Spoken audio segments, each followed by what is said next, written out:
technology, history, and America's godly heritage. We talk about anything that affects your faith, your family, or your freedom. So don't go anywhere, because Point of View starts right now.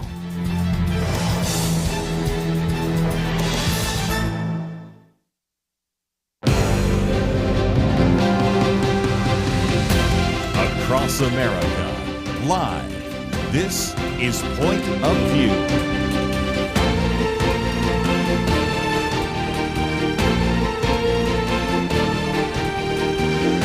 And now, Kerby Anderson. Thank you for joining me. It is a Friday weekend edition. We have quite a bit to cover, and we will do our best to try to get in as much as we can in the next 2 hours. Some really important things that you need to know about. Penna Dexter here, a columnist and co-host of Point of View, and Dr. Merrill Matthews, a columnist with The Hill, and we've posted a couple of his articles. We posted Penna Dexter's commentary, and a lot to cover. But Penna, it's been a while since we've had you in here, and since then we've not only had a package, the big, beautiful bill, but now we have a rescission package that went to the Senate, now back to the House, and I think it'd be important to start talking about some of these budget issues. Such a battle for $9.4 billion. Hard to get passed, but it finally did. It's a good start. We need more rescission packages coming ahead. But, because, starting with COVID, we exploded the budget. So these little steps that we're taking backward are, they're positive, but they're small. Well, again, Dr. Merrill Matthews, $9.4 billion, I think, but our national debt is $37 trillion. Yeah. Even sometimes we run deficits of almost $2 trillion, which, again, the numbers fade. So consider $2 trillion to be 2,000 billion. So $9 billion out of 2,000 billion. You can kind of see that, yes, we are making some cuts, but they're almost like nicks in the budget, and yet the reaction, you would think that we are actually closing down whole departments of the federal government. You would think, and Budget Director Russell Vaught has said more rescissions will be coming, so they want to pull this, they want to claw this money back. And what they're doing, this is actually a constitutional way of doing it. Yes. Instead of just the president trying to impound the money and not spending it, they're actually clawing back this money so that they can use it for the budget again. But yes, and of course, a lot of the attention has been on National Public Radio and PBS, because $1.1 billion of that $9 billion goes to the Corporation for Public Broadcasting. So we've heard a lot of complaining about that. Though interestingly, here on KERA, they comment when they're doing the fundraising that only about 8% of their budget comes from public funds, which seems like something you can probably surmount. I mean, it seems like not an insurmountable object to get over. But today I've been hearing that, well, a lot of our rural stations, they get 30, 40, 50% of that. And so people there won't have any access to this, though they can certainly get access to public radio online doing streaming if they want to. There's many ways to get radio now and television. No excuse for having a federally funded outlet for either TV or radio. I was thinking about it this morning. I don't know the actual history of how NPR and PBS grew up and became, kind of influential in the country. And I know some of the production quality has been very good, but it is not really right for a free country like ours to have a national outlet for media. It should be done privately by private companies, and then people can choose what they want to listen to and what they want to watch. And I worry sometimes when you defund something, but it still stays in existence the way PBS will, that it'll come back. The federal funding will come back again someday. And it shouldn't. It absolutely should not. This was a victory to defund it, and I'm glad that they did.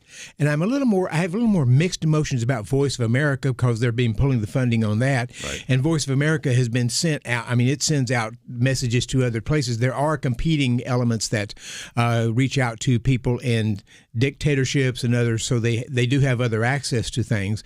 But we're getting out of of the media business in the in the United States. I think Elmo will survive. We talked about Elmo yesterday, but certainly that is the case. So another victory for, I guess, media was the cancellation of Stephen Colbert's program. I knew we'd and get he's to the that. worst of probably the worst and the meanest of the liberals, the late night liberals, and it's just very interesting because he's so much of a Trump deranged person that I think he's just not surviving in this market, which is, that's the way it goes. I saw that from what I read today, he's the most watched of the late night shows. I don't know that many people watch him anymore. I used to years ago, but I haven't in years. But also, it's not till May 2026, right? I mean, he's got a kind of a long. Oh, really? Okay. Yeah, I think he's got a long. I missed that. Exit glide glide path to go path. out. So it's. But it's interesting because television itself is just changing in some of the things that it does, the way it presents things. We like to at my house we like to watch the old Law and Order programs from when Jack McCoy was the assistant DA.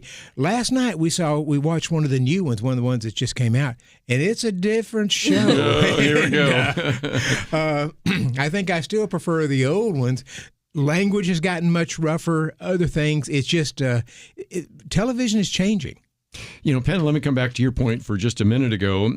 I had somebody go through this in some detail about the shift from 10 years ago.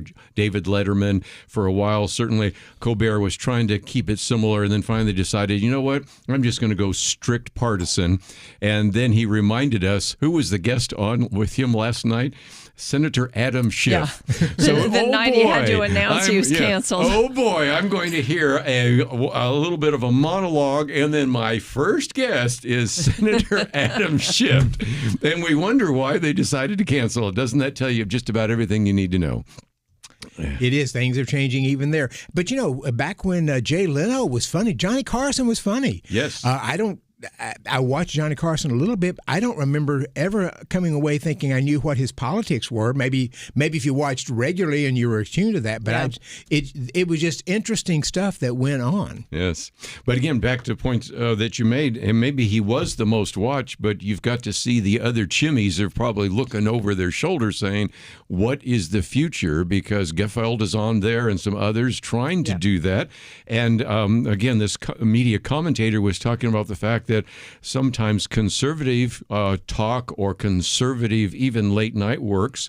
But what things working even better, he illustrated, are the comedians that just aren't political at all. And the example uses Nate Bargatze. I don't know how many people know who Nate Bargatze is, but just clean comedy and this kind of thing. And it's back to your point, Dr. Merrill Matthews.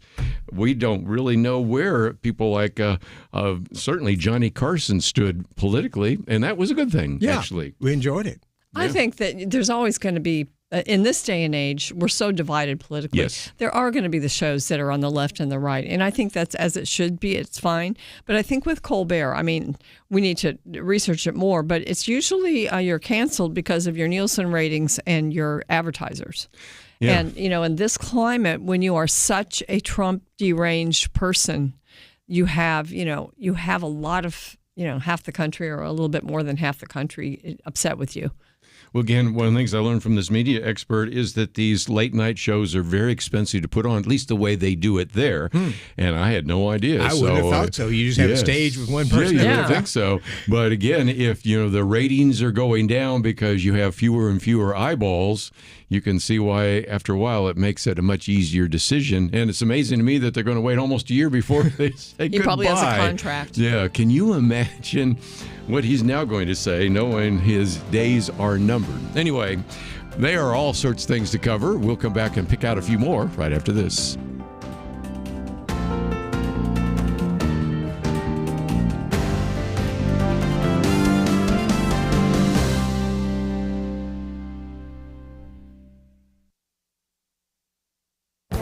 This is Viewpoints with Kerby Anderson.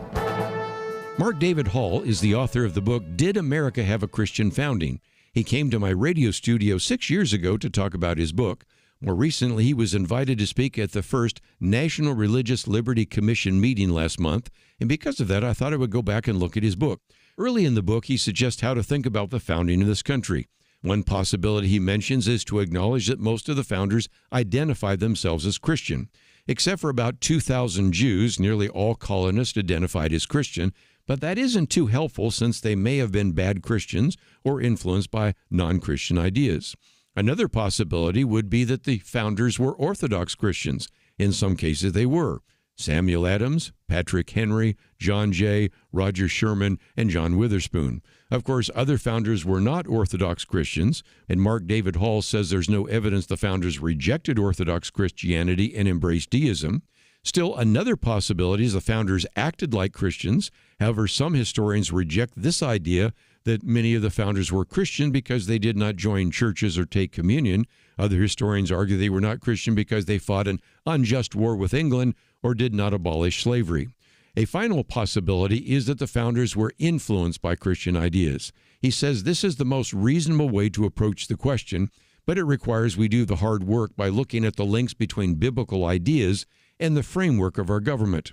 Over the next 350 days, culminating on July 4th, 2026, I plan to occasionally talk about some of those connections because it is clear this country had a Christian founding. I'm Kerby Anderson, and that's my point of view.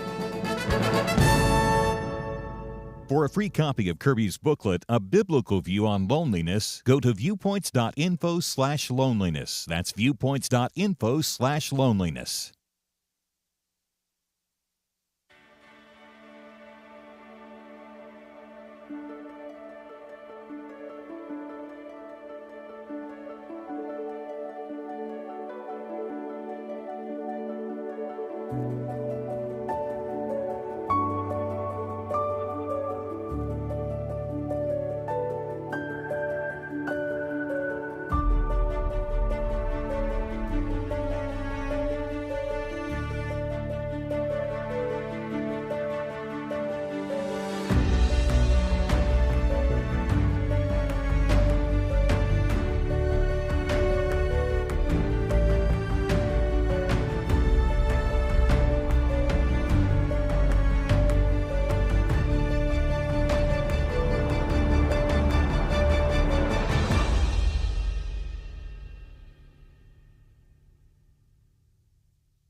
You're listening to Point of View, your listener-supported source for truth. Back once again, we're going to be talking about the elections. First of all, in just a minute, we're going to be talking about socialism because we have a very good piece by Dr. Merrill Matthews about the Socialism 2025 annual conference, although Zoran Mamdani didn't speak there, but we will talk about that in just a minute because that election is this year, but we're already in the midterms in some respects. And so, Penna, I thought I'd come to you for just a minute because I posted this piece by Mac Vespa because just a couple of days ago, I think there was a comment made that because of ICE, because of the deportations, because of the negative publicity, a lot of people are saying, well, this is going to have a negative effect on the approval rating of Donald Trump, and this is going to guarantee, and of course this was oftentimes from the pundits saying that Democrats will take over the House and probably the Senate. If you look at some of the surveys and some of the polls, which are still pretty new, and everything that matters isn't going to happen until next year, that isn't necessarily the case, is it? No, it isn't. First of all, this article by Matt Vespa says there are more net pickup opportunities for Republicans than Democrats. So the stage is already set. Then you have, you may have these views on TV, but you have a rising stock market. You have the tariffs actually generating money right now. You have the border pretty much sealed off and taken care of. And then you have figures coming out about how much per immigrant we actually pay in their benefits. And I think those are losers for the Democrats. And so I think they're actually, most of them that are thinking are worried about it. The media would love to they pounce on everything, but I don't know. There was another piece you posted by Ben Shapiro. Are conservatives demoralized? No, I don't think they are. Well, again, that one was something I thought I'd get into because you've heard Tucker Carlson say one thing and Ben Shapiro said another. So I'm giving you some perspectives. But again, Dr. Matthews, for a second, midterms are way off in some respects, but not so much, because right now people are deciding who they're going to run. As Penna points out, there is the possibility that you could maybe break precedent, because generally the president's party in office in those midterm elections usually loses seats, and that's still a likely possibility, but a little less likely in light of what we know. A little less likely, and sometimes the president's party in the second midterm, when a president is running on a second term, will gain seats. So is Donald Trump a first-term president or a second-term president? And Good line. That throws an unknown factor in there. But yes, what's been happening is the media, based upon the budget bill that just passed, the rescissions bill and other things, what the media has been doing is painting the worst case scenario. And if you listen to the media, and a lot of people do listen to the media, you hear these sort of negative things coming time and again. For instance, on the Medicaid, the Republicans want to cut back on some of the Medicaid spending. So and specifically in the law, it says this will not affect disabled people. But the media will go out to somebody who is disabled and say, "Oh, I think what's going to happen to me now that they're cutting Medicaid?" Well, you're not going to get cut. You're disabled. You're not part of that. And so I think the media has been dishonest on some of these things, and by doing so creates some negative impression against the president, against Republicans at times, that once the media moves on to something else, and they're always moving on to something else, those concerns sort of go away at times. You know, when you talk about throwing people off Medicaid specifically, it's maybe not that they're lying as a media, they're leaving out the work requirement part of it. Right. And, you know, most Americans want to see, if you're going to get benefits like that, you should be working. You shouldn't be sitting home and just getting those benefits. But a lot of people have been doing that. We've been allowing that. Oh, absolutely. Both from the Medicaid expansion as part of Affordable Care Act in 2010, but also because of the pandemic. Both of those increased the Medicaid population significantly, went up to about 98 million at one point. And it's now come back down because of they've made some changes in 2023, and so that number has come down, but I think it's still around 71 million people still in the program. But yes, you'll hear them say illegals cannot get Medicaid, but illegals sometimes get false IDs. They get Social Security numbers and other things. And if you've fooled the employer, you may be able to fool the government. In addition, as you point out, the work requirements, you'll hear two things say, well, most all of these people who are on Medicaid who can work already do work. Well, if that's the case, then what are you concerned about? I'm not sure why you have a problem with that. But the other thing is about 160 million Americans, workers, and their dependents get health insurance through their employer. They work for that health insurance. They have to work to get that health insurance. It's a benefit. It's not a punishment. And it's not clear to me why, if you say, well, if half the country gets health insurance through employment and they're working to get their health insurance, why it's a problem for people on Medicaid to work to get their health insurance. I always thought that was a very powerful argument in the piece that you read. Yeah, that's the problem. Too much common sense. As you said, the rest of us have to work to get our health care. Why shouldn't other people work to have their health care? So we do have that article on the website. I was looking up real quickly, but again, you can type in his name, Dr. Merrill Matthews, and you will see, I think, a very good argument that you made. And I think the best part of that was the rest of us have to work to get our health care insurance. And if you're not disabled or you're not pregnant or you're, whatever, then you should probably work too. And you'll hear them say, well, several million people will lose their health insurance if you impose this work requirement. If I stop working, I will lose my health insurance. That's the case. It's not a punishment. It's a benefit. Yes. We always, even in Obamacare and all the other times when we fought about health care, and they've tried to implement as big a plan as they could from the perspective of the left. We have always said, no, there's a component to it that's more free market. And if we don't require people to be working and just give out health care the way they do in the United Kingdom and other countries, then you have more of a socialist system, and it's very hard to sustain it.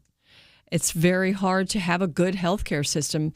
Medicaid is already subpar insurance. Oh, yes. But, how much worse can it get when you just keep letting everybody be on it, as we have been doing in the last half decade at least. So the goal of the left for a long time now is to get everybody in a government-run health insurance plan. Right. The most recent poll on this, 90% of Democrats think people should be in some kind of government plan, and we're getting close. The Peterson Foundation says we've got roughly 150 million Americans, nearly half the population, getting some type of health care, whether it's subsidies or direct coverage from Medicaid from the government. So they've gone a long way in getting everybody into reaching a sort of a government-run health care system. We're not quite there yet, but we're at a tipping point. Again, we have that link. You can type in work and welfare, and it talks about, again, the work requirement for able-bodied individuals on Medicaid between the ages of 19 and 64. Have the link to Dr. Merrill Matthews' commentary.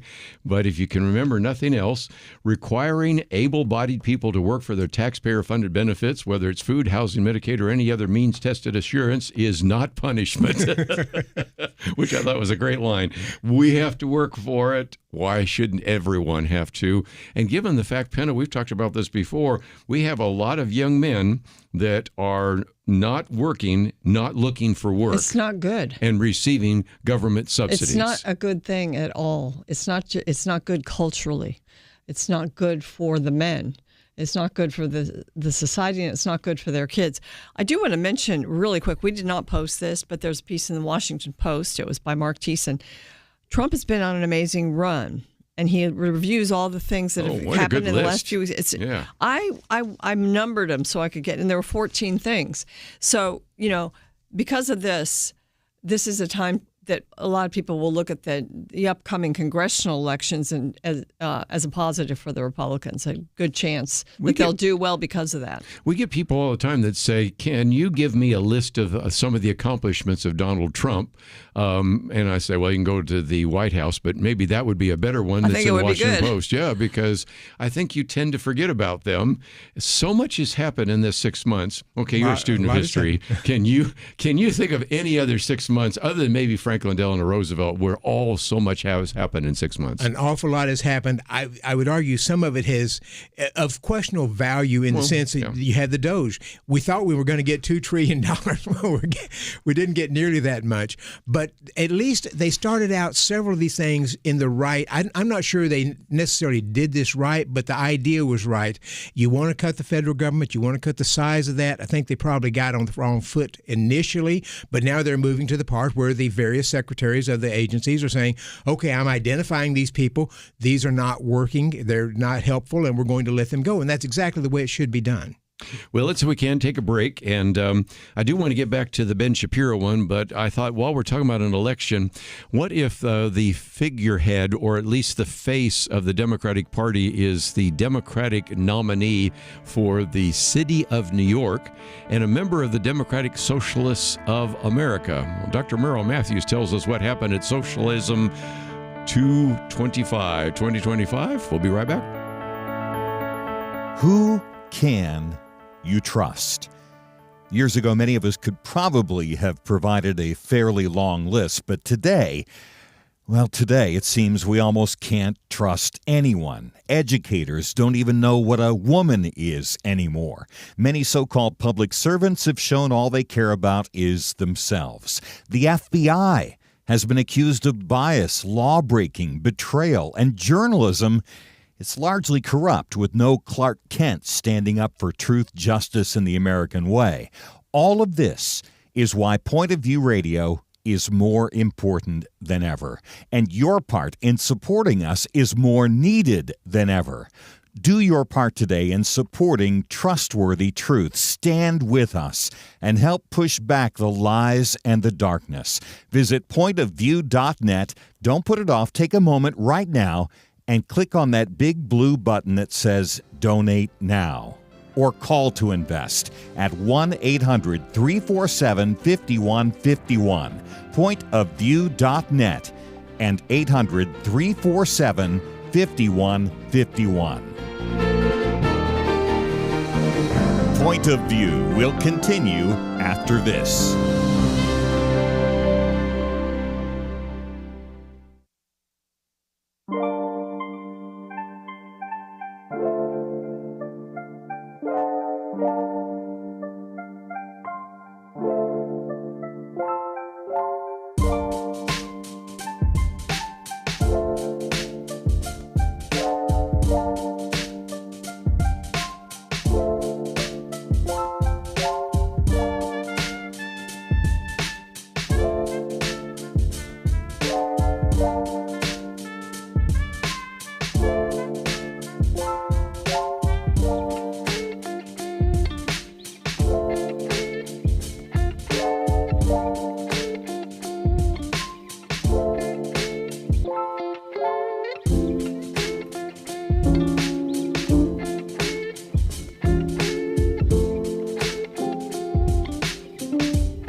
You are listening to Point of View. The opinions expressed on Point of View do not necessarily reflect the views of the management or staff of this station. And now, here again is Kerby Anderson. In studio with me today, Penna Dexter, Merrill Matthews, and we thought we might spend just a little bit of time talking about Socialism 2025. That is actually a conference. And again, we have mentioned the fact that you have, of course, the New York City Democratic candidate for mayor, Zohran Mamdani. You also have a Marxist, if you will, running for the mayor's race in Minneapolis. And, of course, Berkeley, you always have one there. But that's all you have in Berkeley, isn't it? Yeah, I mean, I've seen some of these when I was growing up, but this is different. And Penna, if nothing else, I think Dr. Matthews gave us an inside look at what is happening in socialism right now. It's a great article. And as you said, some of the politicians that we know that are far to the left and are crazy enough weren't there, but there's others who were there. And this one professor, Melanie Yazzie from University of Minnesota, I guess she was kind of trying to set the theme. I hope to dismantle the United States. I hope you seek to dismantle the United States. I mean, I don't even know what that means when someone says that. What are they going to replace it with? And apparently the people did, because you hear, when you see this on Twitter, and I've got a link to that on Twitter, you hear the applause that comes in after she says that. So apparently it's not. They're happy. They knew what it meant or something. So it was very, very interesting, because they did this over the 4th of July weekend. So my point is, while most of us are going and celebrating our freedom and independence on the 4th of July, those who hate America are going to Chicago to have a conference, a 4-day conference. And apparently I couldn't find any news reports on how many people attended, but I did see one that says typically about 2,000 people show up to the conference. I know they ran out of their block of hotel rooms that they had for it, and but there was 160 sessions going on over this 4 days. 160 sessions, which is just, it's mind-boggling to me that you have that much to talk about. Yeah, and you've listed some of the things. People should really go to pointofview.net and see what these conferences were. I mean, from the river to the world, which is jumping off of from the river to the sea. So what's that about? Well, that's about the Jewish Committee says from the river to the sea is basically an anti-Jewish euphemism now, saying from the Mediterranean Sea to the Jordan River, we want to wipe out the Jews and put Palestinians in control. And the point, when it says, it doesn't say from the river to the sea, they say from the river to the world, sounds like they feel like the pro-Palestinians are not ambitious enough because they want to carry this throughout the world. You know, one of the things that we had just the other day by Jonathan Turley is he was quoting from this woman, again, Penna, Melanie Yazzie, in which she had a teach-in and wanted to overthrow the government and actually have the people come in there as well. It's responsible, she says, for us in the United States to go as hard as possible to decolonize this place, because what we do here will reverberate across the nation.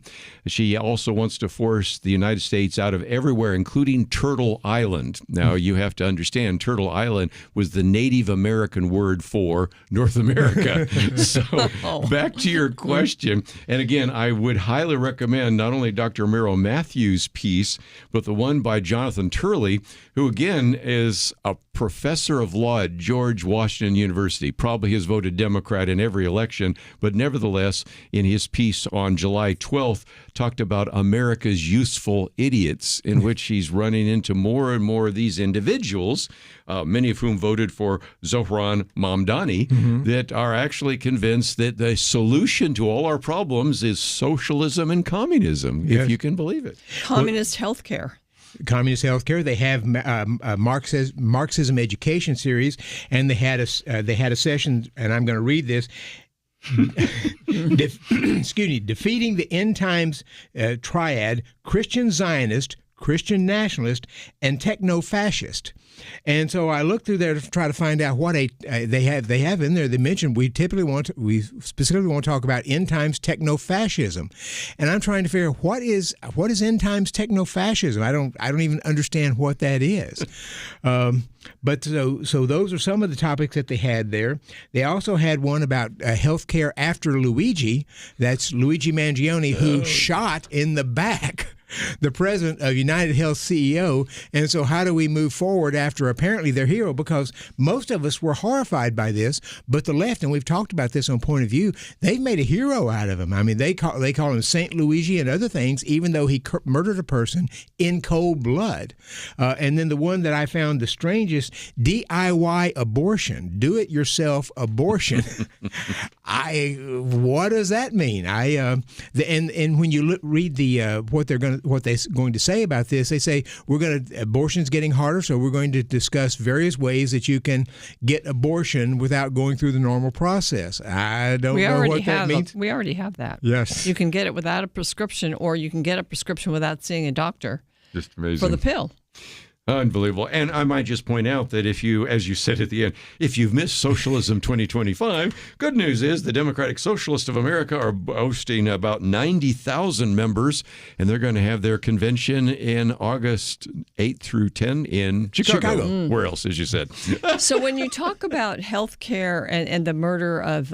it's unbelievable. What his name was? Luigi. Brian Thompson. Yeah. And Luigi Mangione was the murderer. Yeah. So, I mean, I've noticed that the left uses violence in a lot of different ways, and they're much more willing. They've lost any reticence to use violence to get their way in a lot of areas. So we're just becoming a more violent country in a sense, especially with the way protests are. They're not necessarily peaceful a lot of the time. Though it's interesting that for the conference, they had a code of conduct, and they list the things that you can't do. You can't interrupt people. Wait a minute. That's what the left does all the time. You can't interrupt speakers.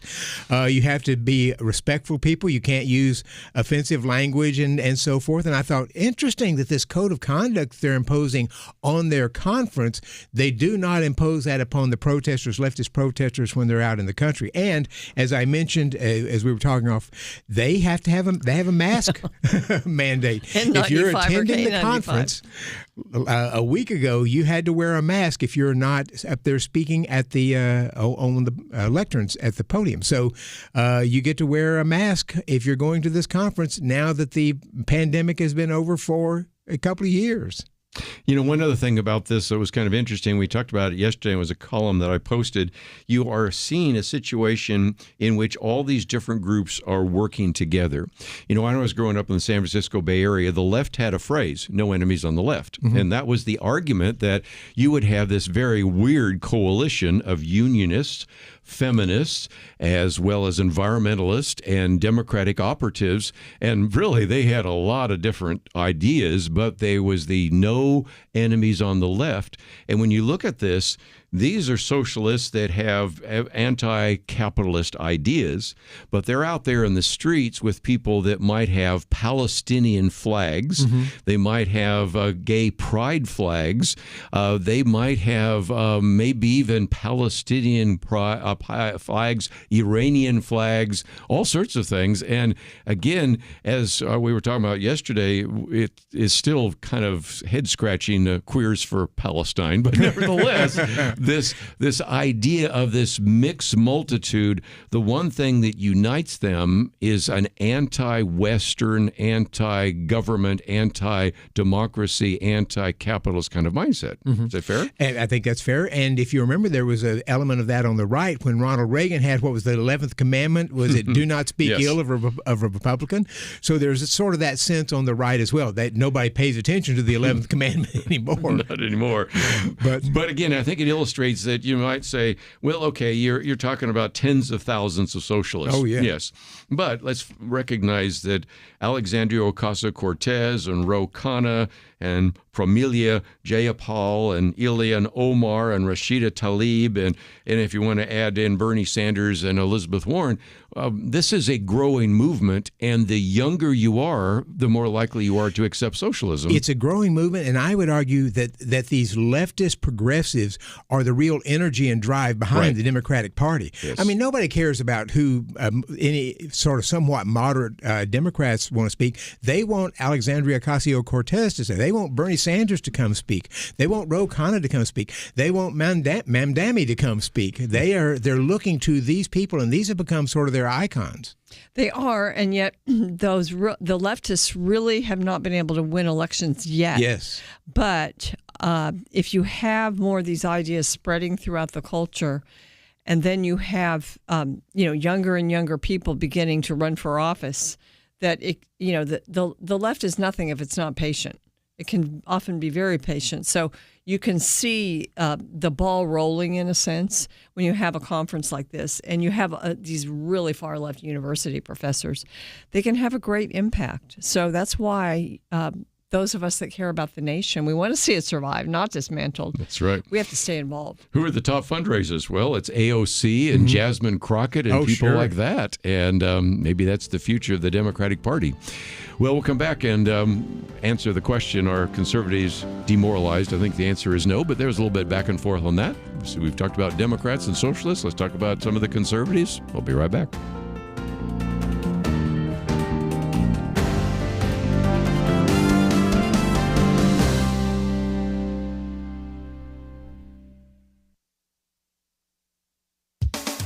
The United Nations is notorious for pushing radical gender ideology on member nations, even those who hold to the biological definitions of male and female. Thankfully, the top UN human rights official for women has a refreshing message for those traditional and often religious countries. Reem Al-Salem, UN Special Rapporteur on Violence Against Women and Girls, recently presented a report to the UN Human Rights Council calling on governments to use sex-based categories in their language, their data, and their policy recommendations.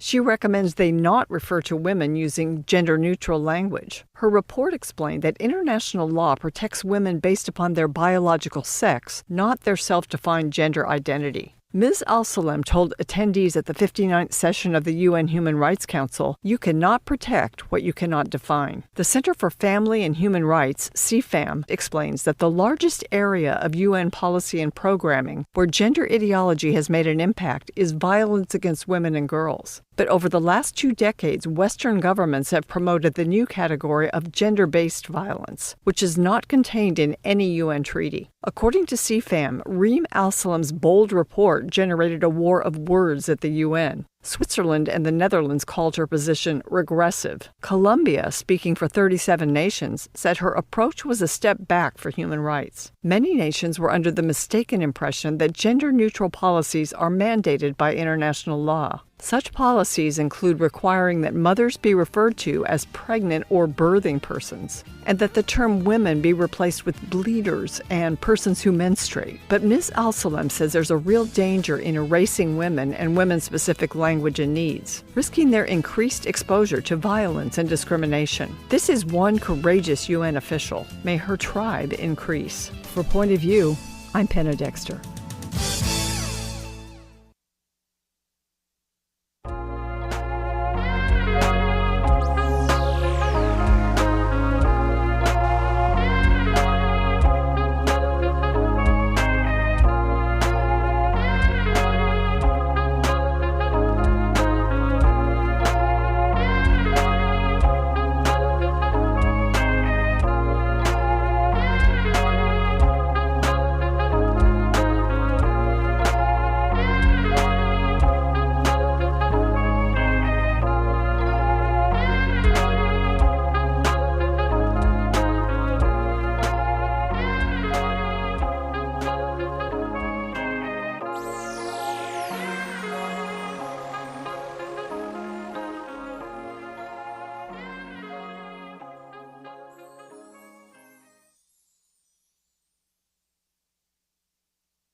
You're listening to Point of View, your listener-supported source for truth. Back once again in studio with me today, Penna Dexter, and certainly Dr. Merrill Matthews. I might just mention that, as we've said before, next Thursday I'll be broadcasting live from KJNP in North Pole, Alaska.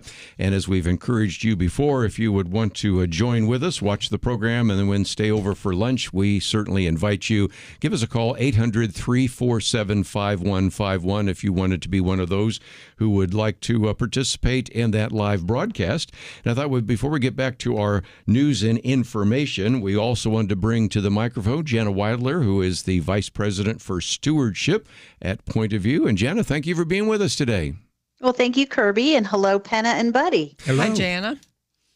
Let's, if we can, maybe say how we did at the end of our fiscal year. And it's been an opportunity for you to maybe say thank you to all the people that were willing to step forward and support this ministry.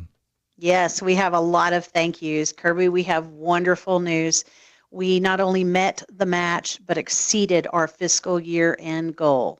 And I want to tell you, we received gifts of anywhere from $10 up to $10,000, and we certainly appreciate our partners who helped set up the match, but all of you who answered our need. You know, we do have a small staff and a small budget, but because of you guys, your faithful and generous listeners, we are able to provide biblical views and truth and to equip you all for the fight to get our nation's focus back on a biblical worldview and furthering God's kingdom. Let's, if we can, just briefly, before we go on to some of the other issues, talk about what people can benefit from. Of course, we talk about the fact that we have resources. I can hold up our Outlook magazine or some of the booklets, but one of the other benefits is people get to talk with you, and you get to pray with those individuals, don't you? It is a privilege, yes, Kerby. Not only do I get to reach out and say thank you, and I will tell you that I'm still writing thank you notes because each and every single gift is a blessing to us. But my favorite part about being part of this team for Point of View is being able to speak to you guys and praying for our donors, our listeners, our partners, and just be able to get to know what's on their hearts and their minds so that we can serve them better. One other point, I'm going to be in Alaska next week, but I will be there with Warren. But you and I are going to be meeting with a number of people this fall, and it is another opportunity for us to meet people face to face and to share with them some of the vision that we have and also provide them some of the materials. That's true. We will be in Georgia several different times throughout Macon and Warner Robins and Augusta, Beaufort, and Savannah. And we will also be making a trip down to Farmington, New Mexico for a live remote and going back up through Colorado through Pagosa Springs. So we're hoping to meet as many of you as we can and just get to know you as our partners and, again, how we can serve you better. So thank you, every single person, every listener who called in, stopped what they were doing to be able to give. You are paving the way for the next generation to hear all these same blessings, these biblical views, hear from these writers, these people that are much, much smarter than me, obviously, be able to share their thoughts and their ideas with you all. Jana Weidler, again, Vice President of Stewardship. And again, if you need to get information to her, of course, we gave you that resource number, 800-347-5151. I suspect many of you probably have her direct line and even her email. And so, again, Jana, thank you for joining us. And good to celebrate the end of our fiscal year in the black. Amen to that, Kerby. Thank you so much. Let's, if we can, just before we finish off this segment, talk about this, Penna. We have our conservatives demoralized, and this is a good illustration. I watched Tucker Carlson at Turning Point USA. As a matter of fact, I even quoted some things where he talked about the economic issues that really need to be addressed for the younger generation. But in the midst of that, he also really kind of unleashed on the Trump administration. There's some people speculating whether or not Tucker Carlson's going to run for office. I don't know about that, but that's why Ben Shapiro said, wait a minute, I don't think we're as demoralized as you would say that we are. And so I thought we might put that one on the table just for a few minutes. It's hard to know. Tucker Carlson has gained a huge following. His program is immensely popular, but it's not popular. I used to love watching him, and I think a lot of my friends did. But then, some of the ideas are just kind of wacky. Like, for instance, I don't know. I was applauding what Trump did in Iran, bombing the nuclear facility. I just thought, yes, you cut out the cancer. You get rid of the threat, and he did it. And then, it hasn't turned into a war. Mm-hmm. It hasn't turned into any more than what that just was. Hopefully they continue to monitor their nuclear capabilities. But, he was very critical of that. And so there's just many things like that. And now I don't know. I wish I could get more of a read on the numbers and how people think about some of the policies that are a little bit more robust national security-wise than Tucker Carlson, and even the way Donald Trump spoke in the campaign trail. But it's always true, and I knew this when he was running, that the realities of foreign policy come to every president. Yes. And George W. Bush did not want to be a foreign policy president, but it was forced on him. He had to be. And if Donald Trump is going to keep America safe, he has to pay attention to what's going on outside of America. And he's done some good things. He's gotten the countries of NATO to now pledge up to 5% of their budgets for defense. That's huge. These are things that are actually in the long run going to benefit the United States. I don't see how you can argue with that. Reminds me of Victor Davis Hanson the other day. He was talking about how these so-called experts were wrong. They said, Trump is going to blow up NATO. And, of course, you just saw what happened there. We were told that bombing the Iranian nuclear facilities would lead to a conflagration, and instead it led to a ceasefire and all sorts of things. So turned out a lot better than some of the so-called experts predicted they would. They have. And there's the other issue from Tucker Carlson, and I really haven't listened to him for a while because he just seemed to have drifted off in ways I don't understand, because not only was he critical of bombing Iran, he's been very supportive of Vladimir Putin and the Russian effort. Where did that come from? Even going to Russia to talk about how great things are there in Russia, interview Vladimir Putin, and go through a grocery store that they picked for him to find out how great things are going. So I'm mystified by some of the things that are happening out there. Trump has done better than might have been expected in some ways, because he backs off on some of the things he's done. The tariff issues that came out in April, he's kind of held off on those, and investors have sort of come to the conclusion that he may talk a tough game on that, but he's using this more for maybe negotiating, and there's what we call the taco trade out now. Trump always chickens out. I'm not sure if that's fair, but it implies that some of the things he's threatened to do, he hasn't done, at least not to the extent that he implied he was going to do it, and that's helped the stock market come back and do very well. It rattled a lot of businesses. They weren't sure if they could can we import things now? Maybe we need to import things in a hurry before the tariffs get in. But things are moving along fairly well in the economy. Even the inflation ticked up a little bit at the consumer consumer price index, but the producer price index stayed flat. So it's going along fairly well right now, and we'll see what happens. It may change come August, but he may decide to defer some of these things again. Well, again, we need to take a break, but Penna gave us a list here, and maybe we'll all dig it out from the Washington Post there of all the accomplishments. And again, some more negative. We had Kyle Moran talk about make tariffs ugly again. That was his piece. He is part of one of the young voices. So we gave you a counterpoint on that one as well. When we come back, though, Dr. Merrill Matthews, you've talked about Social Security's dirty little secret, and there's a lot of people talking about the auto pen. If I remember right, you've written about that. So we've got a lot of things to talk about in the second hour. All that coming up right after this.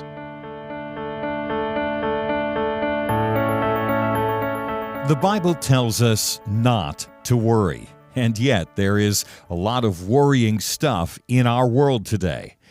Thankfully, the Bible doesn't stop at telling us not to worry. God gives us a next step. He says we need to pray. But sometimes even knowing what to pray can be difficult, and that is why Point of View has relaunched our Pray for America movement, a series of weekly emails to guide you in prayer for our nation. Each week, you'll receive a brief update about a current issue affecting Americans, along with a written prayer that you can easily share with others. We'll also include a short free resource for you in each email so you can learn more about the issue at hand. Will you commit to pray for America? Go to pointofview.net. Click on the Pray for America banner at the top of the page to subscribe. Again, that's pointofview.net. Click on the Pray for America banner.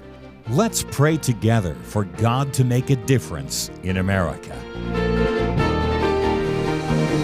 Point of View will continue after this.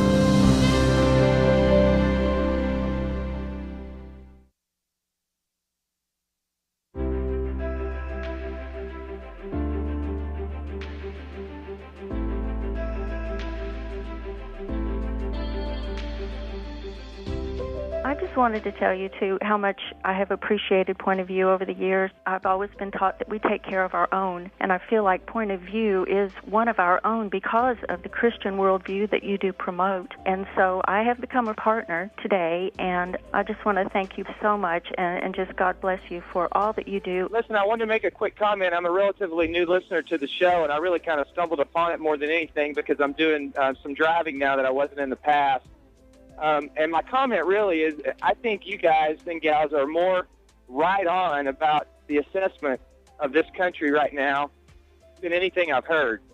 You know, I go home and I tell my wife, you've got to hear what they're talking about on the show. It's just so right on. And I tell my parents the same thing. I'm 25 years old, and I started listening to Point of View about 4 years ago, and it has changed the way that I think and the way that I view the world around me. Point of View Radio Talk Show.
Hi, this is Kerby Anderson. You know, each day we take on the tough issues and provide a biblical perspective to them. The topics we cover are wide-ranging: apologetics, theology, prophecy, creation and evolution, intelligent design, marriage, family, child-rearing, the millennial generation, trends in society, politics, economics, business, religious liberty, the Constitution, public policy, foreign policy, military policy, tensions in the Middle East, abortion, homosexuality, pornography, sexual ethics, media, technology, history, and America's godly heritage.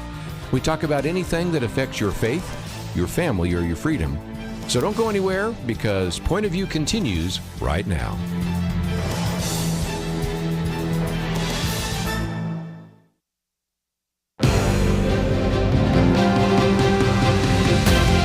Across America, live.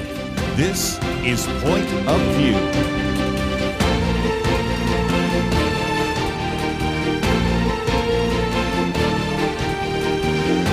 And now, Kerby Anderson.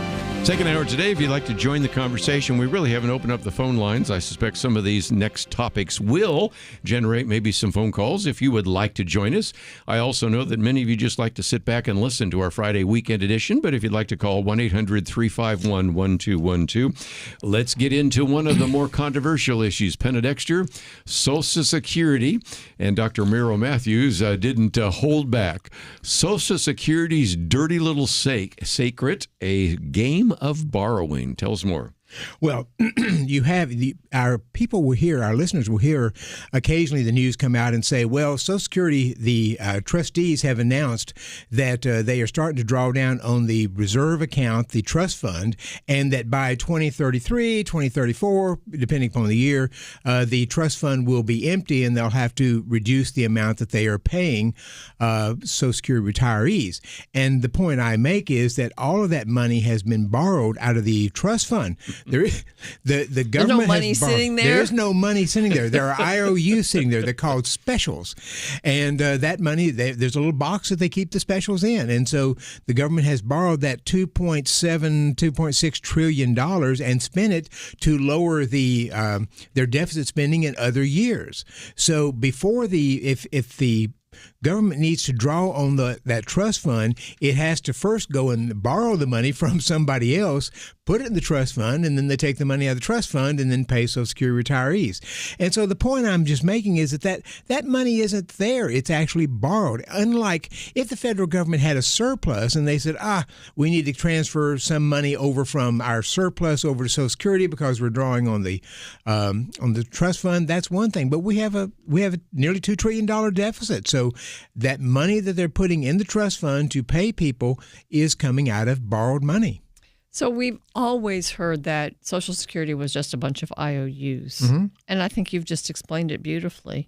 The trouble is we are so far in debt now that the idea that you would borrow money to pay Social Security and tell people that it hasn't run out yet, it's not true. I'm mystified by this. And we pay interest on that money that we borrow. And then the government pays interest on those IOUs. So we're paying interest on money we're borrowing to pay the interest on the IOUs that we have. I think it's something like $30-40 billion or something they get in interest because those IOUs, the government borrows the money, so it pays interest to the trust fund, but it has to borrow the money to pay the interest. But nobody wants to touch Social Security. Nobody wants to touch Social Security. Well, it's the third rail, but let's get into it in a little more detail because, first of all, you're saying borrow the money. Okay, at what interest rate? That brings us to who the chairman of the Federal Reserve is and who the next this president and the next chairman of the Federal Reserve might be. But it also gets into something else. Nobody's buying our treasuries. I mean, it used to be Japan. Do you think Japan can buy them right now? No. China, they're not going to buy them. Russia's not going to buy them. Just think that through for a little bit. So we've had some auctions. Nobody's buying. Well, somebody has to buy them, and that becomes the Federal Reserve. And, of course, I've done a number of columns based upon the book by Lawrence Lepard called The Big Print. Now, you might remember back in 2008, we talked about The Big Short. Remember that? And they even did a movie about that. Well, he's made a very easy case. Really, it's not a hard case at all, that if you have to replenish the resources for Social Security and you can't get anybody to lend you the money, then you're borrowing borrowing it from yourself, and the only way you can do that is to print more money. And right? sometimes they bump up the interest rate in order to attract more people to come, more countries and so forth to come to borrow the money. So that affects the interest rate. It's and just so people understand, the money comes, the bonds and treasuries and so forth, they mature over all the time. Mm-hmm. So the government is going out and having to reborrow. If some of that money has matured, then the government has to replace that plus borrow more money. So that's where you get this problem of the government having to sell so much in the way of treasuries and bonds that it becomes, in some cases, the day may come where other countries say we're just not going to do it. They're still buying some of it, but it is decreased dramatically. Well, again, I've alluded to the fact we have a man by the name of Jerome Powell. Have anybody been paying attention to what's going on here? The most maligned man in the country right now, except for Jeffrey Epstein. Well, and again, to try to make Trump's case, and I'm not in any position to try to defend everything Donald Trump says, believe me, but the point he's making is if indeed the interest rates, let's say it's 5%, I'm just trying to make things simple, and it could be 3%, it's very expensive because if you are borrowing, essentially you have to borrow $37 trillion because we're $37 trillion in debt. And because a previous Treasury Secretary, that's Janet Yellen. Everybody remember Janet Yellen? Mm-hmm. She didn't have these long-term treasuries that would come due after 30 years or 10 years. They all came due real short periods of time. So now when you have to flip them over, when you turn them over, everything's at 5% instead of at 2%, or back not so long ago was at 1 or 2%. And so Donald Trump at least is making the case that since we have to borrow so much money, he's blaming it all on Biden. I could blame it on every president, including Biden. We have to pay so much more in interest because this guy Jerome Powell won't lower the interest rates. Do you see the point? Yeah, but the Fed is there to be independent of politics and to keep the money supply stable. So, I mean, I don't pretend to be able to explain what Jerome Powell does and why he raises and lowers, but he's got a lot more calculations to make just than that. I understand that. The problem he's facing right now, and it's not just Jerome Powell. There's actually 12 on the board. Yes, right. So Jerome Powell could say, I want to try to lower the interest rate, and he might be outvoted by others on the panel. That's why the notion of getting rid of Jerome Powell does not fix your problem because you still have 11 other people on there. But in addition, several of the board members have said the Federal Reserve Bank, that we probably would have lowered interest rates, but because of the tariffs and the potential price increases that could be created by the tariffs, we're just in a place where we don't know. Next time we meet, which is going to be in July, will prices have gone up more? Will inflation go up more because of the tariffs? So some of the Fed members turn it back and say, if you weren't threatening all these tariffs, we probably could lower the interest rate, but we're not sure if come September, October, November, we're looking at 3, 4, 5% inflation because of the tariffs coming in. So far, the inflation has been muted. It has been a slight increase, but not terrible. But they don't know what's coming in the future. And so with the two inflation reports we had recently, one stayed steady, one went up a little bit. What does that tell them when they meet into July? They meet like next week? Last week of July. Yep. I think 30th, 31st. But again, if you're saying, okay, what about these tariffs? On Wednesday, we had Kyle Patrick Moran, and his piece was, of course, which I thought was interesting, making tariffs ugly again. And the point he was making, and what I would agree with as well, is just unpredictable. Yes. I mean, on again, off again. One point you hear the tariffs are a lever or a tool. Next minute, you're going to be there for a long time, and all the rest. And so I do have a great deal of sympathy for Jerome Powell. But back to Penna's comment, it's supposed to be independent. What if, I know Donald Trump has never been known to be impulsive, but if he did fire the Federal Reserve Chairman, can he do that? And what would that mean? So welcome to the chaos that we find ourselves in right now. We'll be right back.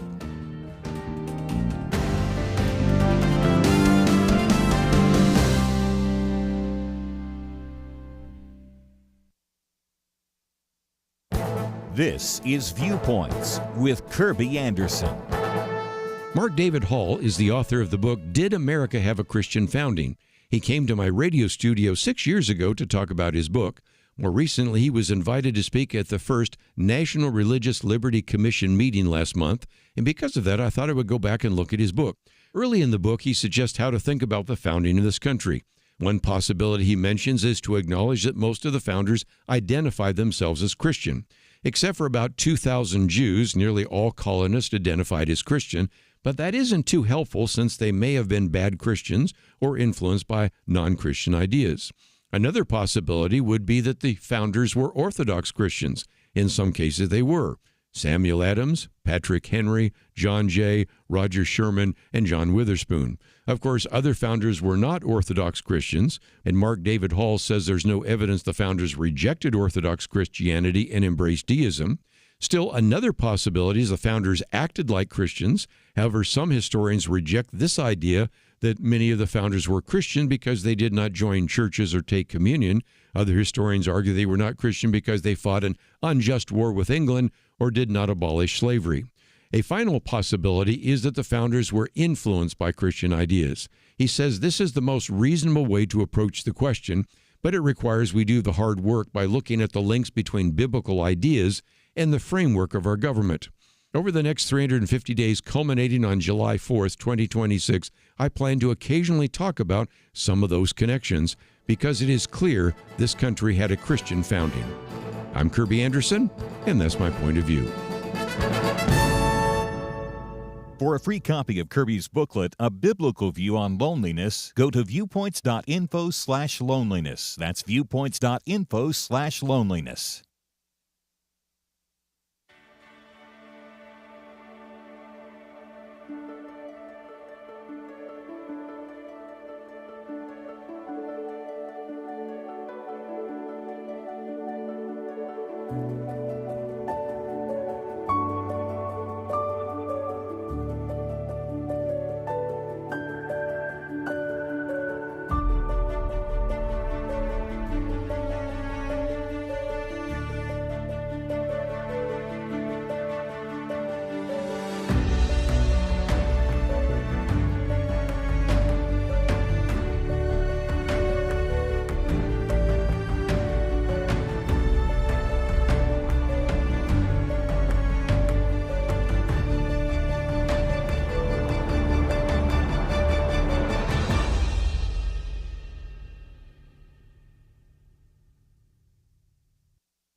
You're listening to Point of View, your listener-supported source for truth. Back once again, Penna Dexter, as well as Dr. Merrill Matthews in studio as we've been talking about this piece by Dr. Matthews on Social Security. And, of course, one of the questions we always like to ask is, do you think it'll be there when you retire? Some of you that are younger listeners say, I think my chances of seeing an alien are better than that. But nevertheless, we have raised an important question because, Dr. Matthews, just a minute ago, you were talking about borrowing, and I'm thinking, okay, the Federal Reserve, let's give people some history, started in 1913. It is separate, even though it has the word federal, it is not federal. Also, I think it has doubtful reserves. But okay, Federal Reserve, nevertheless, you have 12 member banks. These are independent banks. This is a central bank, very similar to what European has their central bank as well. And they are the ones that look at inflation and they can cut interest rates or raise interest rates. And of course, we then were talking, as we mentioned with Penna, this is supposed to be independent. It is. But what if Donald Trump decides that he wants to get rid of the Federal Reserve chair? I said the other day he wasn't, but it raises a lot of questions, doesn't it? Right. He said he wouldn't, and then the issue came up. Now they're pushing the Jerome Powell on the notion that he mishandled funds in refurbishing some buildings for the Federal Reserve Bank. And I think it's a way they're trying to get him. I think it's a way they're trying to get him. This remodeling has been going on for a long time, and Jerome said nobody wants to have a remodel on their watch because you're dealing with the government, you have federal funds you're trying to deal with, and it's just a mess trying to get things done. So they're looking for something which they could, because they can fire him for cause. If there's malfeasance, if there's incompetence or something of that nature, then the president can fire him. But the Supreme Court has said because of the independent elements of the Federal Reserve Bank. And I actually worked at the Dallas Federal Reserve Bank as an undergraduate in college for a short time, and they called us quasi-government employees. And I didn't really know what that meant at the time, but we said, you're kind of working for the government, but you're kind of not. Right. So anyway, it looks like the Supreme Court has taken a dim view of the president's ability to be able to fire the Federal Reserve Bank chairman. And even if they fired him, he still has 2 more years on his term.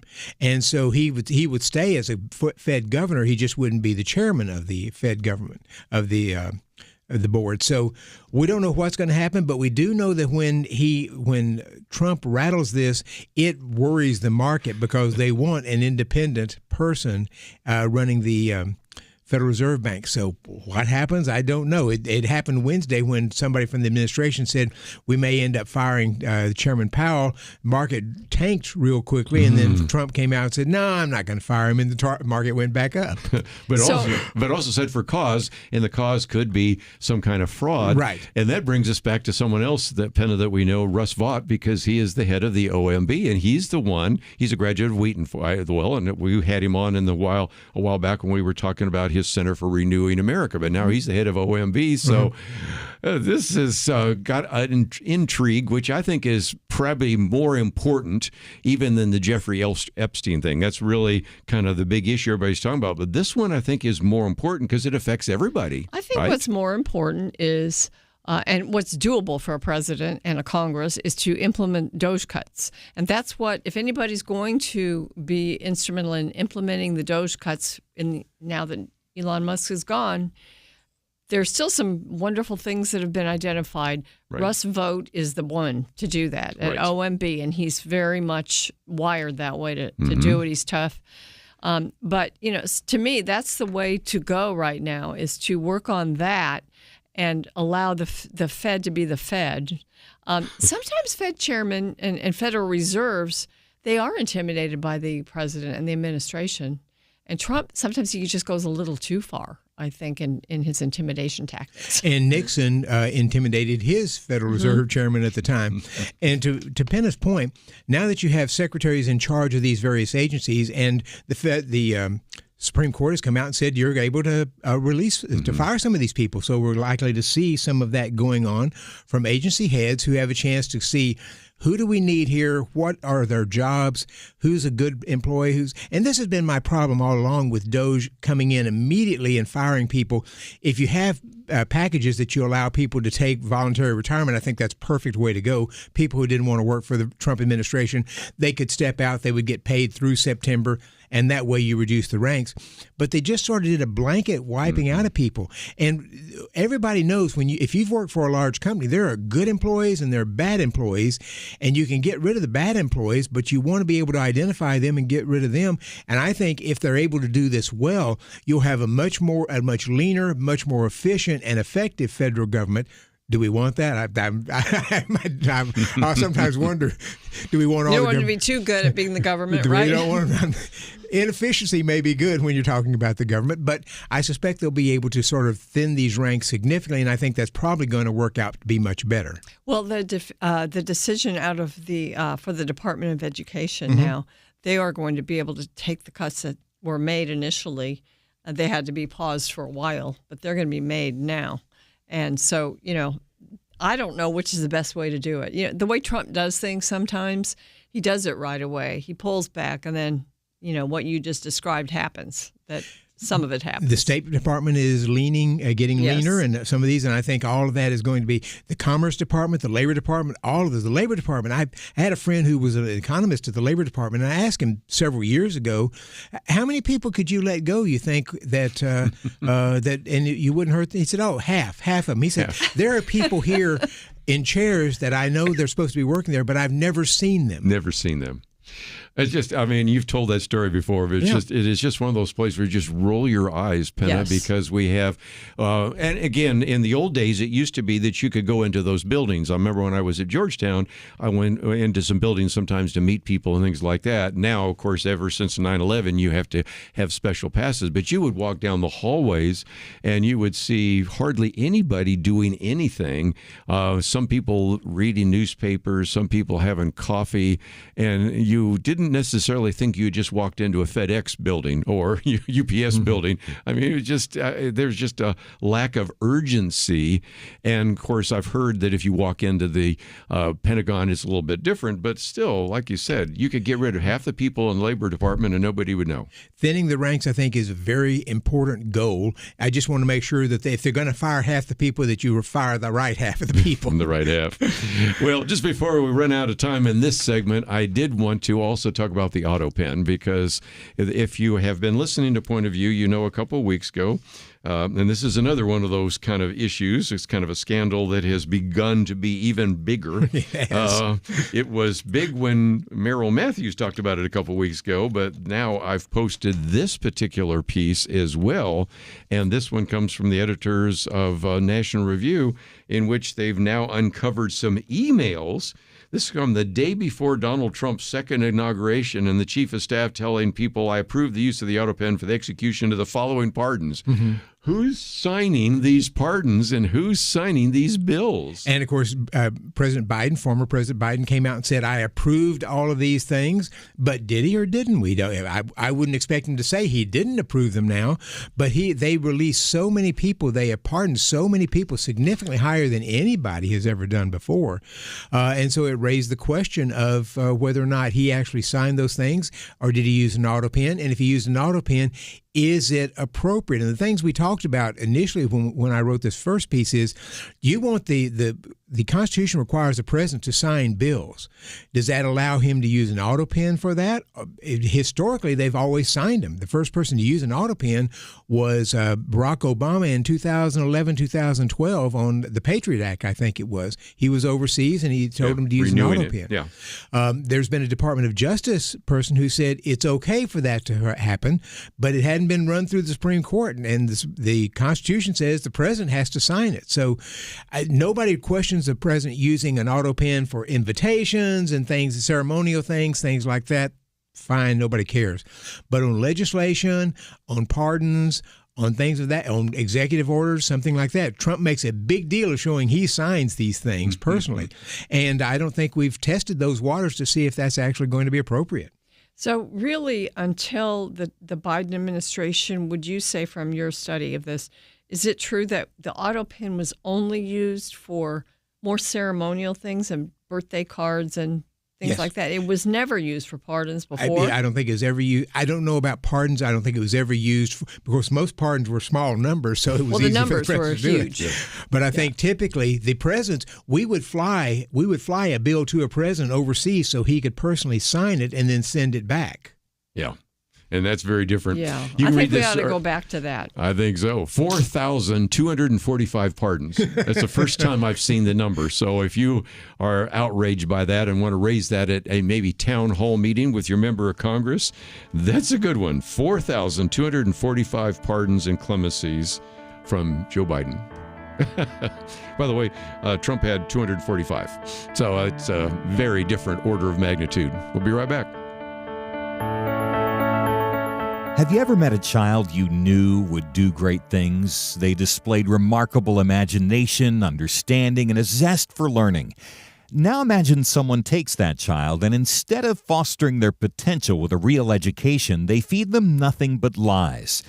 You know, that scenario isn't so far from reality. From a young age, Americans are fed a consistent stream of distorted facts, from the secular indoctrination they receive in many public schools, to the biases presented as fact in many colleges and universities, to the barrage of misinformation from the mainstream media and the lack of moral grounding in our society. It's not that Americans aren't capable of understanding the truth, it's that they aren't exposed to it enough. You can expose more Americans to the truth when you give to Point of View, where listeners receive facts, perspective, and biblical truth they don't get from society. As long as we have truth, we have hope. Give today at pointofview.net or call 1-800-347-5151.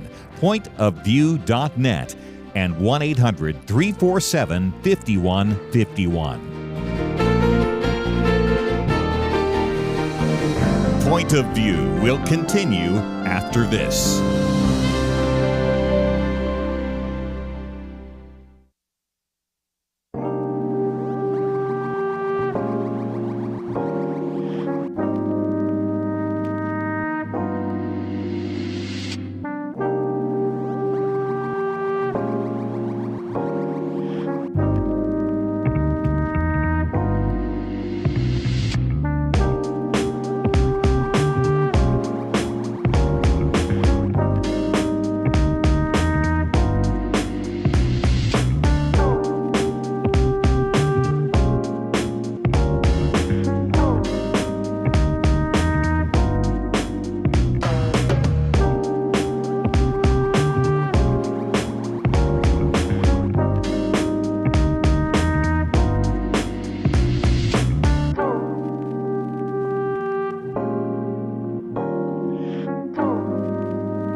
You are listening to Point of View.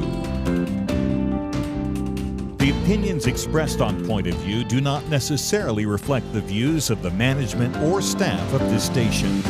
And now, here again is Kerby Anderson. Earlier in the week, I did mention the fact that we probably on Friday would talk about Chip and Joanna Gaines.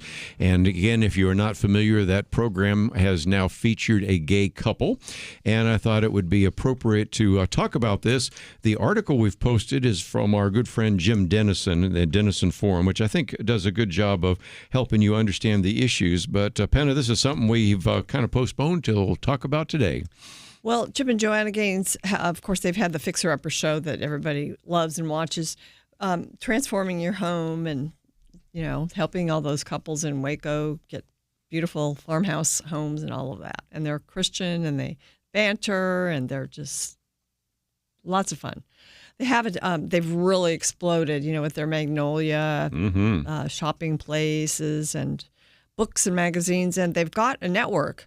And on the network, there's a new series called Back to the Frontier. It's a reality show about families living in an 1800s lifestyle. And so there's 3 different families that are featured, and one of them is Jason, Hannah, and Joe Riggs, a homosexual couple raising 2 boys. And not only is it that, but one of the couples said, "We are extremely honored to be one of the 3 modern-day families going back to the frontier because visibility matters and is so important." And I think that's what caused the backlash from Christians, because to see the Gaines, who stood during battles over same-sex marriage, they were pressured to capitulate, to support same-sex marriage, and they did not. But now they're standing behind this couple and on their network, who's tends to think of it as sort of a platform to mainstream same-sex marriage. So Christians are now criticizing them, and there's been some back and forth this week about it. And so I'm disappointed that they're doing it. Mm-hmm. I thought we posted a piece, which we can talk about in a little while. We posted a piece from Jim Dennison. It was I thought it was good, and as he always is, filled with grace, but also good common sense. So I don't know what you all think about it, but I'm disappointed in them. I hate to see it. And I think adding to the disappointment is Chip Gaines' response to this. So he didn't, it seems like he is blaming people who are raising questions about that for being judgmental and other things. Yeah. So, and I'm just mystified by that. You need to know your audience, and we've seen this for several times. Budweiser had to learn the problem of having somebody out who was not going to be a transgender woman. Yeah, not your typical beer drinking. Not your person. Typical beer drinking person. And Target deciding to at one time to sort of cater to gay kids and so forth, and transgender kids. And the transgender agenda. And so it's you need to know who your audience is. And I thought we were learning increasingly that companies should just not get in the middle of political fights and stay away from that. And I think that especially goes true for Christians. And then I suspect a lot of Christians may look at this and say, just kind of lose interest and move on from Chip and Joanna just because they don't like what they saw there. Well, again, one of the phrases that you keep hearing is "judge not." Well, that's Matthew 7:1, and I hear it all the time from young people saying, "Well, you just should never make a judgment." And I said, "Well, if you go and look a few verses later, it's pretty interesting. Jesus uses some pretty strong words about Pharisees and Sadducees and all the rest, and he's really, I think, talking about not being judgmental, and that is, don't actually try to take a speck out of somebody else's eye when you have a log in your own." He's not saying you shouldn't try to take the speck out of someone else's eye, and I think there is a time in which we hold each other accountable, but to take that verse out or to say that you're just a bunch of mean-spirited people because you're saying, no, I really want to make sure we don't provide just the wrong model for a generation growing up thinking there's no difference between traditional marriage and same-sex marriage. I think this is why I think think Jim Dennison's piece talks about 5 ways to contend for the faith, to really stand on your moral principles, but also be gracious in the way in which you communicate them. One of the people that was critiquing this was Joel Berry, managing editor of the Babylon Bee. And he said, he told this to Chip Gaines on X. He said, "You'll see no hate from me. I'm just sad.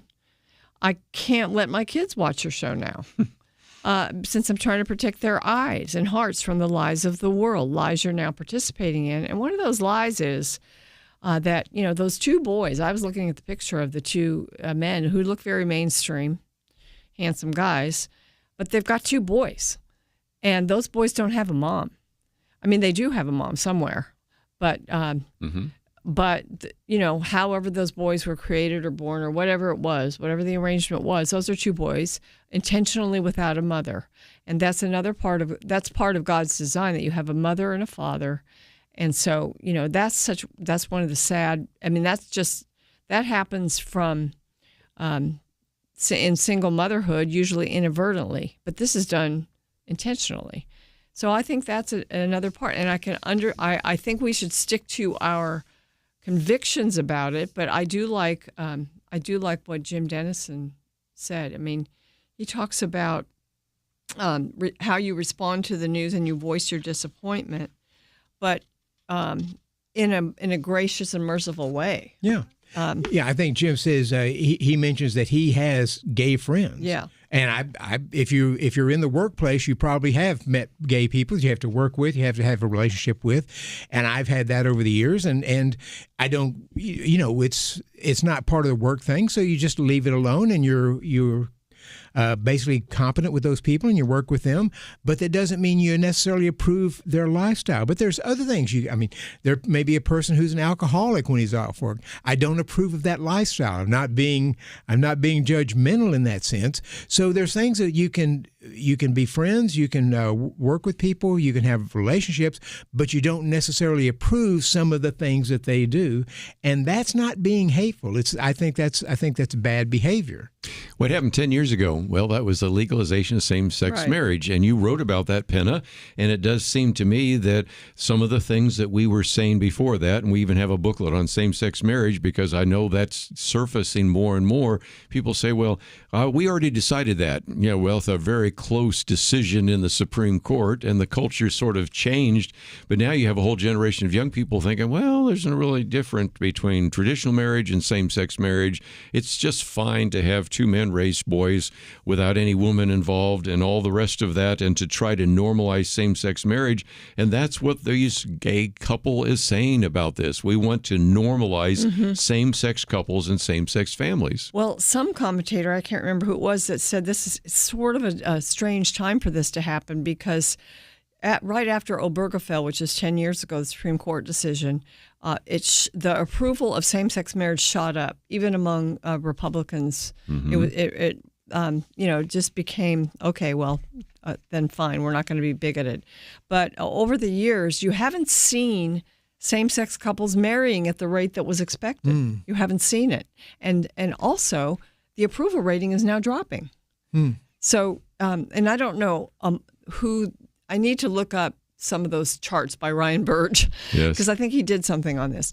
But people are now just saying, okay, well, maybe it's not. Maybe there are good reasons that, you want a man and a woman raising children and all of these things. So it's a strange time. But whatever happens, I hope that there can be a dialogue with Chip and Joanna Gaines that will cause them to at least maybe make some comments so that they don't lose all their credibility with Christians. I don't know if that will happen, though. I don't know. And it'd be interesting to see if they follow up with a lesbian couple at some point here, or if they said, well, we may not apologize, but we're not going to make that mistake again. Well, and that'd be part of it as well. And I think part of that reverse is that people thought that they were going to resolve the issue of same-sex marriage. Remember, the bumper sticker showed equal, and everybody said, well, okay, we need to be equal.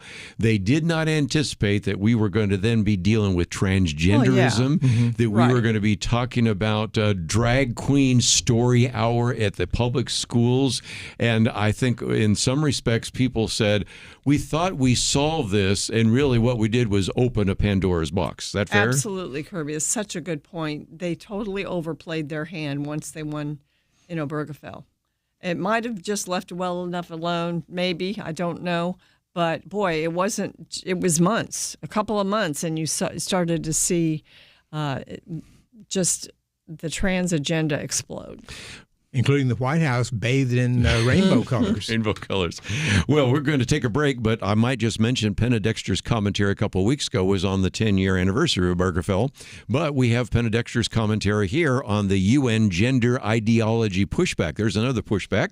And as we oftentimes mention, that just a quarter to the top of the hour, we have her commentary. You can listen to it on computer right now if you'd like. If you'd like to see her Viewpoints commentary, it's the one we've posted. And we'll talk about that with Penna Dexter right after this.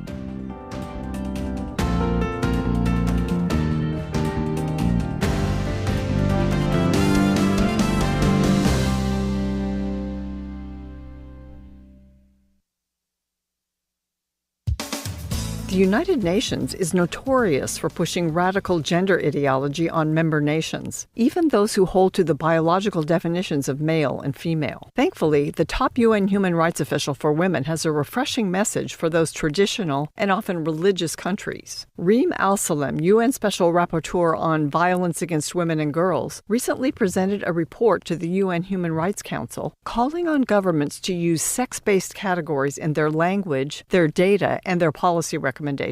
She recommends they not refer to women using gender-neutral language. Her report explained that international law protects women based upon their biological sex, not their self-defined gender identity. Ms. Al-Salem told attendees at the 59th session of the UN Human Rights Council, "You cannot protect what you cannot define." The Center for Family and Human Rights, CFAM, explains that the largest area of UN policy and programming where gender ideology has made an impact is violence against women and girls. But over the last 2 decades, Western governments have promoted the new category of gender-based violence, which is not contained in any UN treaty. According to CFAM, Reem Al-Salem's bold report generated a war of words at the UN. Switzerland and the Netherlands called her position regressive. Colombia, speaking for 37 nations, said her approach was a step back for human rights. Many nations were under the mistaken impression that gender-neutral policies are mandated by international law. Such policies include requiring that mothers be referred to as pregnant or birthing persons,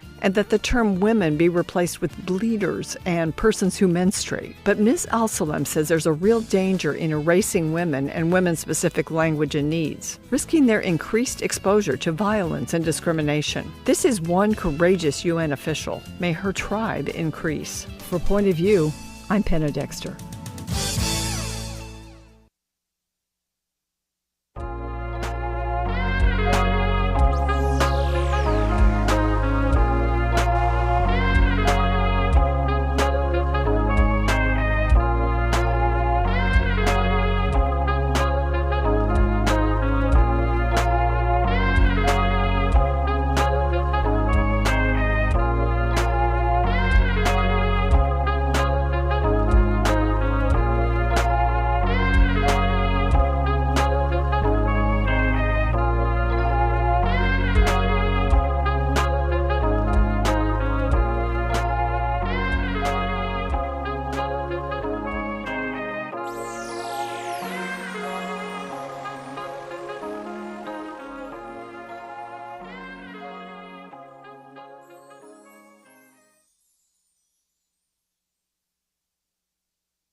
You're listening to Point of View, your listener-supported source for truth. Back once again, let me just mention that the commentary that we just mentioned by Penna Dexter came out June 27th, and so you can do a search, and Obergefell age 10, but we of course have this one as well. But I see some connection, because once we had this idea of same-sex marriage and the normalization of homosexuality, now, as you point out, the United Nations and of course the United States and certain individuals have been pushing a radical gender ideology, haven't they? Yes, and you know, we've always talked about this over the years here on Point of View, that the United Nations and the international bureaucracies, they push some of these ideologies on countries that are religious, Muslim countries that,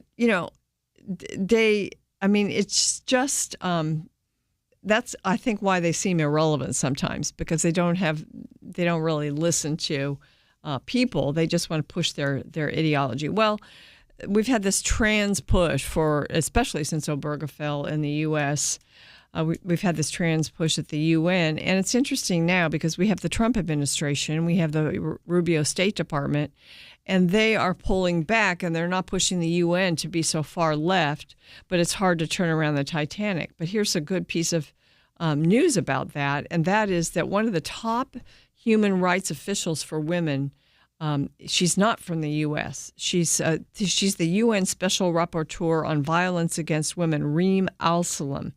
I forget what country she's from. I think it's a Muslim country, though, or an Arab country. And she now is. She gave a speech at the 59th session of the UN Human Rights Council. We're not even a part of that because it's so radical and leftist. But she gave a speech there, and she said you should be using sex-based categories like male and female to define women and men, not this gender identity that they have been using. She says you should not refer to women using gender-neutral language, because here's some of the things that women are called would be birthing people. You've heard that phrase. Well, no, just call them women. You're erasing women when you start to call people birthing people or people who menstruate. Adding words, making it more complex. So she's kind of admonishing attendees at this Human Rights Council that you should not be using this gender identity theology, this gender ideology when you refer to women, because you leave women, you erase them, and they tend to then lose the impact of being protected in their countries as women from violence or other things. And that's her specialty is violence against women. So she's saying to protect against violence against women, you need to call women women. And so she's making that case at the UN, and she's one of the top UN representatives for women. So I think it's a good development. I looked it up. She's Jordanian. And she is listed as, again, the United Nations Special Individual on Violence Against Women. But, of course, they got to get the shot in. She is gender critical and has been accused of being anti-trans, And so even when you are pro-woman, you're then anti-trans, which I think, again, Dr. Matthews just illustrates how these words have been completely misused and how really just common sense has been thrown out the window. I was listening to an NPR story this week they were highlighting a lady who had just died as a poet, who had won a poet laureate of some state, I believe it was, but she was obviously homosexual, and they used, and throughout the piece, they used the they, their, or they, them pronouns. That one's so absurd. It is so, and they didn't mention going in because she wanted us to use this. We're using these plural pronouns for this one person, but it's so confusing. Yes, Listen to it. When they decided to write this poem, were there more people writing this poem? Oh no, it's her. When they published this, did several people publish it? Oh no, it's just one person. It is so confusing doing that.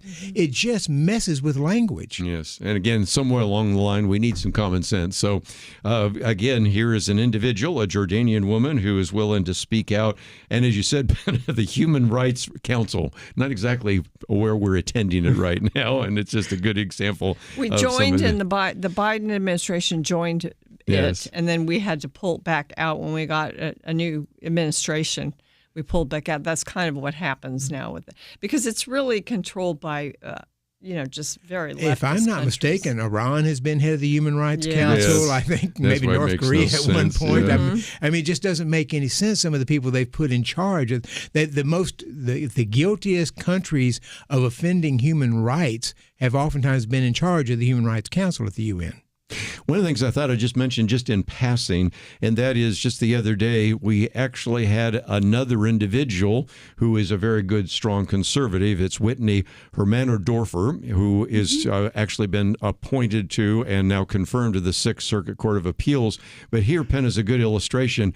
This is an individual that clerked not for one, not for two, but three Supreme Court justices, Alito, Barrett, and Kavanaugh. And actually, she was the one that successfully defended the Tennessee law protecting children from sterilizing and mutilating transgender procedure and so she really is very gifted and should have probably won 85 to 15. She won instead 46 to 42, which caused Gary Bauer to say, Lindsey Graham, call your office, because Graham has always said, look, as Republicans, we should give the president their nominees, whether it's a Democrat or Republican, and you couldn't get more than 46 of the Republicans to vote for her.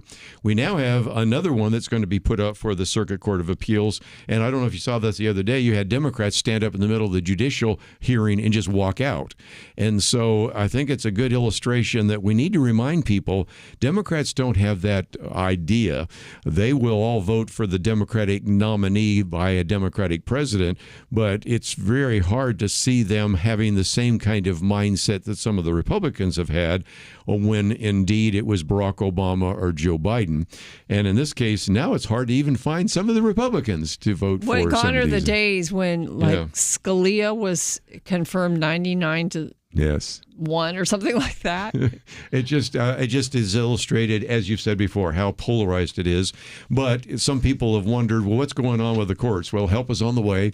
A lot of really good, talented people are making it to the appeals court. And we've talked about that, of course, with Kelly Shackelford as well. Let me give everybody an overview of what's going to happen next week. First of all, on Monday, Tom Rayner's been with us before. We've talked about his book, Millennials. He's got a book on the anxious generation goes to church. Fascinating, pulling that together. Then Tuesday is the Millennial Roundtable. Penna, you're going to be actually doing the program on Wednesday, aren't you? Yes, I'm going to interview an author of a book about Christian feminism. I haven't read the book yet. That's my assignment to myself for the weekend. So we'll be doing that. And I think I'm going to try to talk about also the what's happened, the statements the IRS has made about the Johnson Amendment. I know you've done some of that, but that'd be great. To do that and I'm doing the live remote from Alaska on Thursday, and then we'll have the Millennial Roundtable. First of all, Dr. Merrill Matthews, again, if people would want to contact you, we have some of the articles and resources there, and we need to provide some other places where people can contact you in the future. But if they would like to read a little bit more about Social Security's dirty little secret or the Socialism 2025 conference, I got a feeling you'll be writing about the one for the Democratic Socialists in August. You can do that again? Maybe. Maybe so. So we'll see where that goes. Penna, you'll be on next week. Thank you for covering. And I certainly want to say thank you, first of all, to Megan, engineering the program. And Steve is back from Colorado, so I want to thank him for producing the program. If you find yourself saying you've covered a lot, I want to read these for myself. All of those articles are on the website at pointofview.net. Enjoy the weekend. We'll see you back here on Monday, right here on Point of View.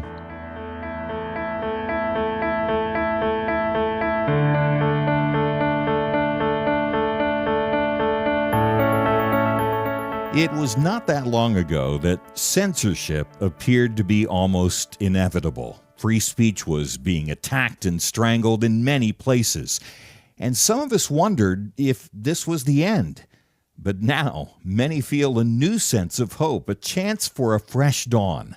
Let me caution you, now is not the time to relax. It's a time to press forward, to use this fresh opportunity to proclaim and learn how to apply truth to current issues. By the fact you're here, listening right now, that tells me that you recognize the vital role Point of View plays as a voice of truth. For more than 50 years, we've informed and equipped people who have made a real difference. And when you give to Point of View today, you breathe life into what can be a new golden era for the truth. Please, take a moment right now and invest in truth. Visit pointofview.net or give it 1-800-347-5151. That's pointofview.net. Click in now or call 1-800-347-5151. Point of View is produced by Point of View Ministries.